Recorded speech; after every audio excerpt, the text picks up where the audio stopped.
Welcome back to the Relationships Made Simple for Men podcast with me, Bryce Bauer. I'm a marriage counselor, men's group leader, and I also am an author. I wrote the book Men in Marriage: How to Show Up in Your Most Important Relationship. You can find it on Amazon. Today, I'm going to be talking about what women look for in a partner. And this can be a very interesting topic because what initially attracts a woman to you might not be the thing that they really want in a long-term partnership. And this is even highlighted when you think about online dating because all you have to go off of is a picture and a brief description, usually about yourself. And that can seem really superficial. And this can feel really frustrating if you know you have a lot to offer, but maybe you're not the best looking guy in the traditional sense, or you don't know how to distill that down into a few sentences about yourself. But I'm also here to tell you that I don't think that's that important. You ultimately want to focus on the values and qualities that will sustain a long-term relationship, and you don't have to focus as much on what's going to get someone's attention. That's a very small piece of the puzzle. The most important things that you need to have to sustain a long-term partnership are honesty and integrity, emotional intelligence, and respect and appreciation. Those are the traits that are going to go the distance. So, what does honesty and integrity really mean? I'm sure a lot of people want to think about ourselves as honest and sticking to our word and showing up. But to get really honest with ourselves, we have to look for ways in which we don't. One of the common excuses I hear from men is that they want to maintain some level of privacy so that they can do what they want, and they hope that their partner will not be impacted by it. And most often, those things include looking at porn or looking at Instagram pictures or even kind of being flirty with people at work or out in the world. This is an area where I see a lot of men struggle to get honest and to see the real impact that this can have on themselves and their partner. And I could probably do a whole episode on porn, but I'll just give you my quick thoughts on it. A lot of guys find porn at an early age.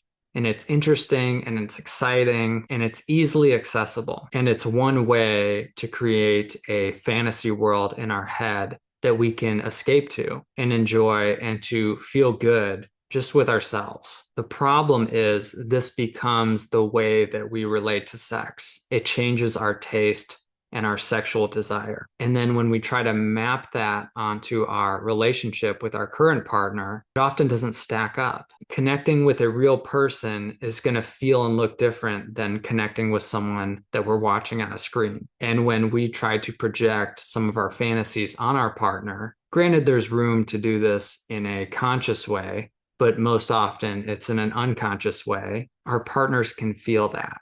They can sense that, and it doesn't feel good for them. For most women, knowing that their man's attention is going to all these other women when they're watching porn doesn't feel good. It doesn't help them feel secure in the relationship. Why are you going to all these other sources when I'm right here? We only have so much attention and we get to decide how to use it. So all the attention we give other things or people on screens is attention we're not giving to our partners. Not only that, a lot of porn is violent. It often involves people that are dealing with some serious trauma or substance abuse issues. The porn industry is not a healthy community. It involves people being objectified and exploited for money. So we can't pretend that that doesn't have an impact on us, or we're not feeding into that industry or supporting an industry that takes advantage of people. And it also doesn't allow us to grow and evolve our attraction to our partner as they age and as they change. It can keep us stuck in a very narrow view of sexuality that is a fantasy. It's all on the screen and in our heads. And even if you don't think that it has an impact, it does. And that's one thing that we have to get honest about. And this is even me getting honest with you. I stopped watching porn about 9 years ago. And at first I was resistant. Jenny asked me if I watched porn. We had just started dating. And I told her the truth that I did. I had since I was a teenager, on and off, depending if I was in a relationship or not, but it was usually a constant. And I don't think it was an addiction, but it was still a very consistent part of my life, especially when I was single. And I didn't want to see or hear that it had an impact on Jenny or that she would prefer if I explored it and even stopped watching porn. But just like any dependence or addiction, I first had to admit that there were areas where I didn't feel like I had a ton of control over this. Sometimes you don't realize that you have an issue with something until you try to stop and you feel that resistance and you manipulate yourself or convince yourself that it's not an issue. And I felt that, but it didn't take long for me to realize that this was not going to be something that was going to help me be in long-term partnership. And sometimes I will think about this as like if I was in court and I had to argue why something is beneficial for me. And like, what reasons could I really come up with that make sense? And I just didn't have many. They were all kind of selfish reasons, either minimizing it, that it wasn't that big of a deal, or that it shouldn't have an impact on anyone else, which it does, or that it was one way to express my sexuality when really it was just me living in fantasy. So all those arguments broke down pretty quick. And even going to therapy and talking about this, couples therapy, I noticed how it helped Jenny feel safer. It helped me feel more confident as a man, and how both of those things really, really benefited our relationship. And that's why I've stuck to the agreement not to watch porn. And that's just one example of how you can have more honesty and integrity in your relationship. It's not just about being honest about what you did today. Sometimes it can be about the more subtle things in the space you carve out in your life to hide or avoid seeing the truth. If your partner watches you go through this process of challenging your own beliefs and taking charge of your life and having integrity with yourself, their security with you gets boosted. They see a man who they don't have to track all the time, who can handle his own shit. And this helps put their mind and body at ease. Some guys come into me and they're frustrated that their partner seems to be watching over them all the time and is kind of paranoid. And often when we look into it, they've given them reasons to feel that way. They've gone outside the relationship. They've lied. They've broken trust. They've broken agreements with themselves. It's normal for insecurities to pop up in a relationship as you integrate your lives more and there's more at stake. But we don't have to give people any more reason to doubt us and to not trust us. And it can be really hard and take a long time to come back from that. If you've had an affair or lied about something repeatedly, it can take years to build that trust and security back again. So my advice is to, from the beginning in a relationship, side on being more transparent and honest about your shortcomings and to over communicate so that things don't pop up later. I've also had this experience with clients where they don't share that much about their past. And then once they're in a relationship, they start saying, like, oh, yeah, this happened, that happened. And their partner's like, why didn't you tell me this months ago? This would have been relevant information before we had sex or before we moved in together to know that you've dealt with this. Because now I'm not sure if you've really confronted it and dealt with it and know how to manage it. So if you're in a new relationship, highly suggest being very transparent. And even if you're already in a long-term partnership, it could be helpful to just go through a list of things that you've omitted or not been totally honest about or lied about so you can start that foundation of trust building again.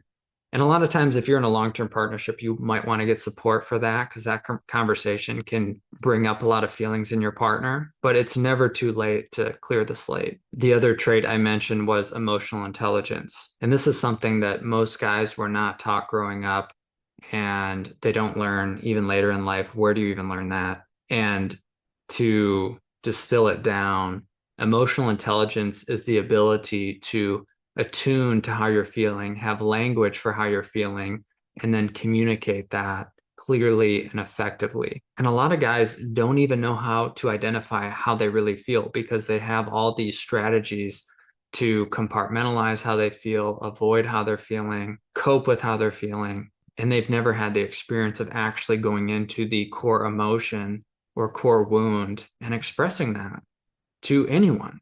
So this does take education, it does take practice, it does take work. This isn't one that you're just going to sit with and figure out on your own because you only know what you know now. And then the third trait, which is really two traits that are fairly synonymous, is respect and appreciation. And this even ties into honesty because if you really respect someone, then you're going to be honest with them and you're going to appreciate when they're being honest with you because you know how hard it can be to get honest when you know it's going to bring up feelings in your partner. And respect really is a form of appreciation. I'm often surprised at how little appreciation I see from couples in their relationship. And some of this is because they have busy lives and they just don't have that many interactions. And when they do, it's more about problem solving or bringing up criticisms. I can see how it can be really disconnecting and stressful to be in a relationship where most of your communication is surface level or bringing up concerns.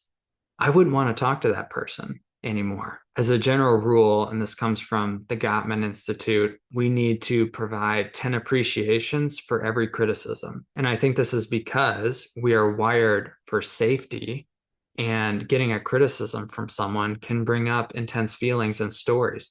Are they going to leave me? Am I good enough for you? We almost automatically attach some of those stories to any criticism. So we really have to work hard to build each other up so that we can manage these criticisms better. And although I agree with the idea that my feelings are my responsibility, in practice, in a primary partnership, a marriage, you have a huge impact on each other. And there's a lot at stake. So we can't ignore that. So if you want to run your relationship that way, that you just kind of behave however you want and your partner's feelings are theirs and they have to deal with them, go ahead. I just don't see that working very well. And it's not like I think you need to rattle off 10 appreciations and then throw in your criticism when you meet together at the dinner table. It's more that we have to create these consistent touch points to have our partner feel seen and understood so that we can create the space to have some conflict. And I think what's interesting is the more that I do this with Jenny, I look for the appreciations, I look to understand her. It makes some of the issues that she'll bring up make more sense to me. And I've had to drill this into my brain over and over that when Jenny brings up a concern, she really is trying to improve our relationship. That is the intention. And when I can see that, then it's easier for me to hear what she's saying. It doesn't mean I'm going to agree with her or take her advice, but I don't view her as this villain or this controlling wife. I can see past it to the intention. Most of the time, not all the time. I still get tripped up here. I even did this today. And I caught myself after like 10 minutes. And it was really cool that it totally shifted the vibe of the conversation. But this piece is really important.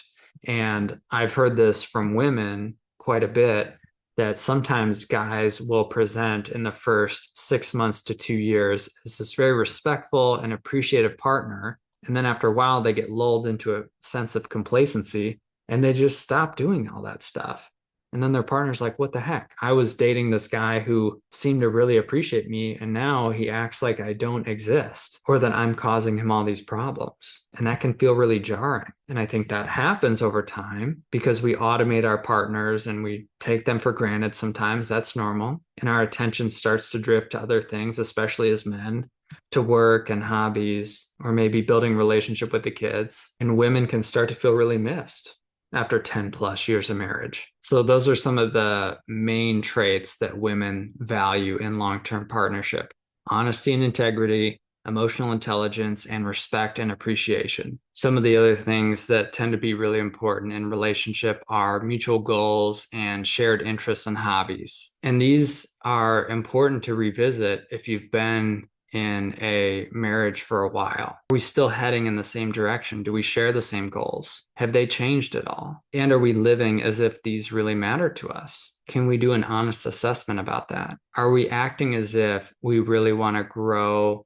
and evolve and create more intimacy and connection in our partnership, if that's what you want? Do we have financial goals or health goals? Or do we want to improve our relationships to our extended family? Are we on the same page with parenting? Women love to see their partners take initiative here. It's not that we have to be the leaders and figure everything out, but are we at least pulling our weight in the relationship department. And I know this can be flip-flopped. It's not always male, female.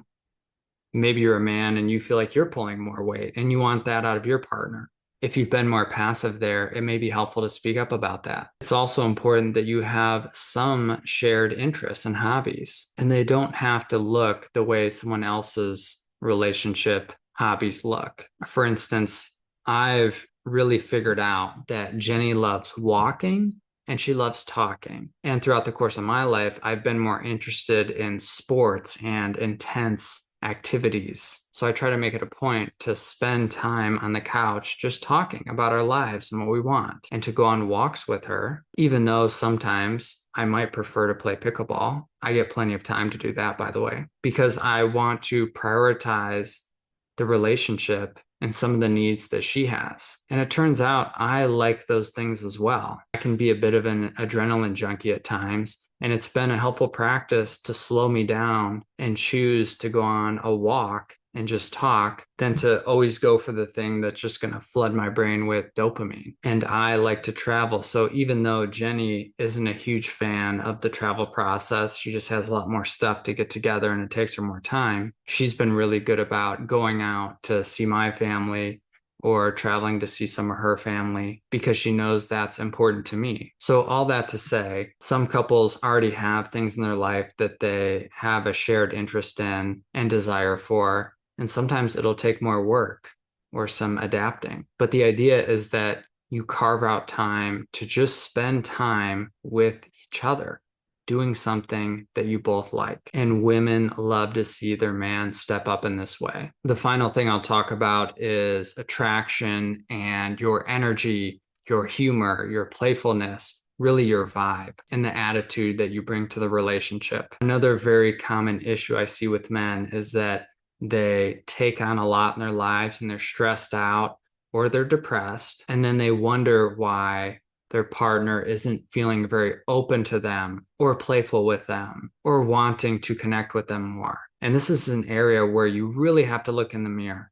Look at your face, look at your body language, look at how you're holding yourself, your tone. Are you someone that you'd want to spend time with right now? Because if you're low energy and frustrated and you put on some weight and you're not taking care of yourself and you just want to lay around the house on Sunday and watch football and drink a couple beers, you shouldn't be surprised if your partner's not really attracted to you. That's probably not what they signed up for at the beginning of the relationship. So one thought experiment that you can try on is, instead of sitting there wondering why my partner is not attracted to me, think about what you're doing to be a magnet for attraction. Just like if you were single. Usually when we're single, we're more likely to hit the gym and bring our best attitude because we want someone to like us. And so we're putting in a lot of effort. We're investing in trying to make a connection. And you can use that same idea even if you're already in a relationship. What are you doing that's going to draw your partner to you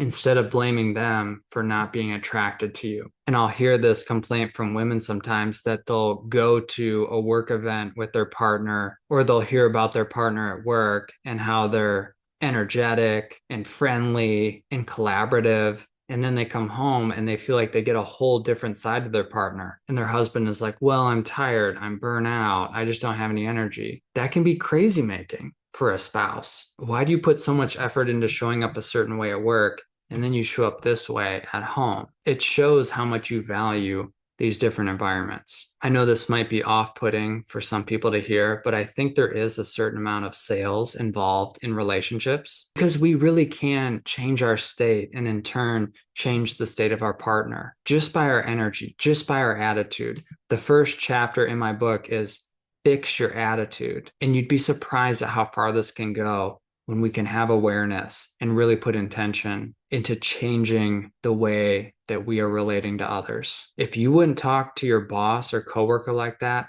then don't talk to your wife like that. If you have to have a really positive attitude when you're selling something or networking, then you can do that with your partner as well. It's totally possible. So that's one thing to think about, is how do you become a magnet for connection? What are you doing that will have your partner feel attracted to you? If this is something that you want to do on a more consistent basis to invest in your relationship, to learn better communication skills, to have accountability with yourself in the presence of others, you can join one of the men's groups that I run. Just go to www.brycebauer.com to read more about it.